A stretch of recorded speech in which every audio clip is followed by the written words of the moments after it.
نحمدہ و نصلی و نسلم علی رسولہ کریم، اما بعد فاعوذ باللہ من الشیطان الرجیم، بسم اللہ الرحمن الرحیم۔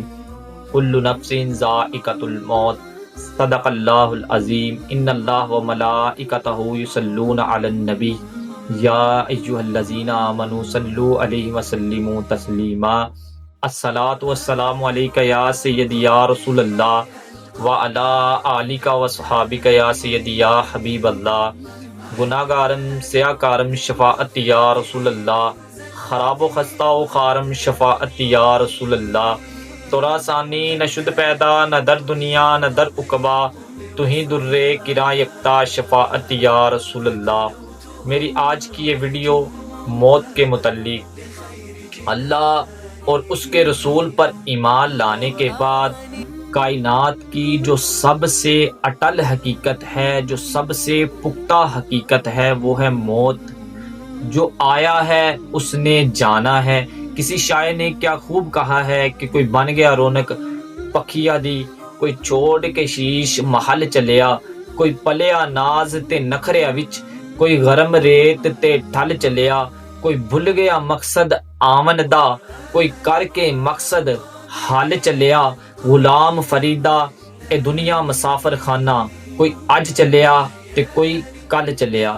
جو آیا ہے اس نے جانا ہی جانا ہے۔ جتنا مرضی اعلیٰ گھر بنا لے، محلات بنا لے، تعلقات بنا لے، لیکن آخرت یہی ہے کہ کل نفس ذائقۃ الموت، ہر جان نے موت کا ذائقہ چکھنا ہی چکھنا ہے۔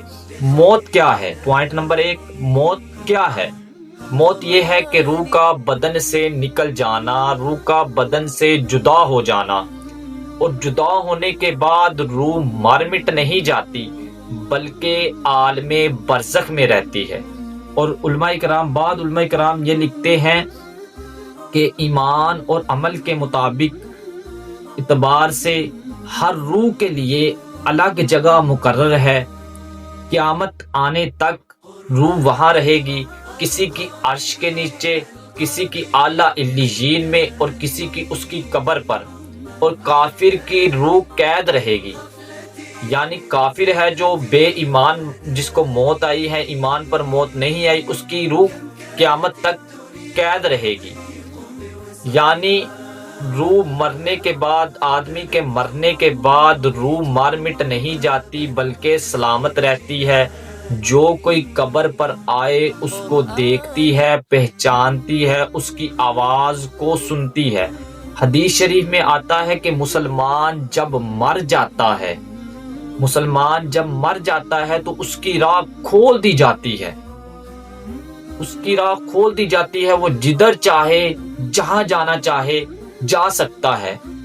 حضرت عبدالعزیز علیہ رحمہ فرماتے ہیں کہ روح را قرب و بعد مکانی یکساں است، یعنی روح کے لیے کوئی جگہ دور یا نزدیک نہیں ہوتی، تمام جگہ ایک جیسی ہوتی ہے۔ یکساں است یعنی ایک جیسی ہوتی ہے، کوئی بھی جگہ دور یا نزدیک نہیں ہوتی۔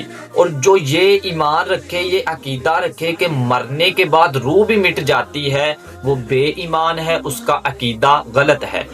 پوائنٹ نمبر 2، جب مردے کو دفن کر کے چلے جاتے ہیں تو مردہ ان کے پاؤں کی آواز بھی سنتا ہے، اور دفن کرنے کے بعد مردے کو قبر دباتی ہے، مسلمان کو اس طرح جیسے ماں اپنے بچے کو دباتی ہے، اور کافر کو اس طرح دباتی ہے کہ ادھر کی پسلیاں ادھر چلی جاتی ہے اور ادھر کی پسلیاں ادھر چلی جاتی ہیں۔ پوائنٹ نمبر 3، دفن کرنے کے بعد 2 فرشتے منکر نکیر جو قبر کو چیرتے ہوئے آتے ہیں، جن کا بدن بہت ہی کالا، آنکھیں نیلی اور کالی ہوتی ہیں، جن سے آگ نکلتی ہوتی ہے، اور ان کے سر کے بال پاؤں تک ہوتے ہیں، مردے کو جھنجھول کر اٹھاتے ہیں اور 3 سوال کرتے ہیں، کڑوی آواز میں 3 سوال کرتے ہیں۔ من ربو کا، تیرا رب کون ہے؟ ما دینو کا، تیرا دین کیا ہے؟ ما کنتا تکون فی حقی حاضر رجل، ان کے بارے میں تو دنیا میں کیا کہتا رہا ہے۔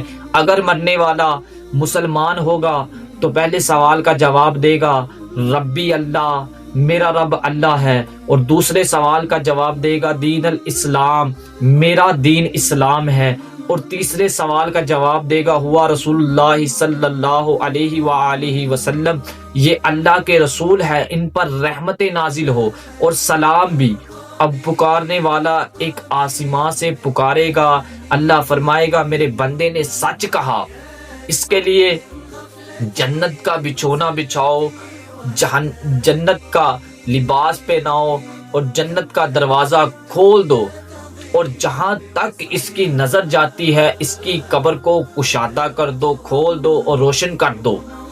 اور فرشتے فرمائیں گے سو جا اے بندے، سو جا جیسے دولہا سوتا ہے۔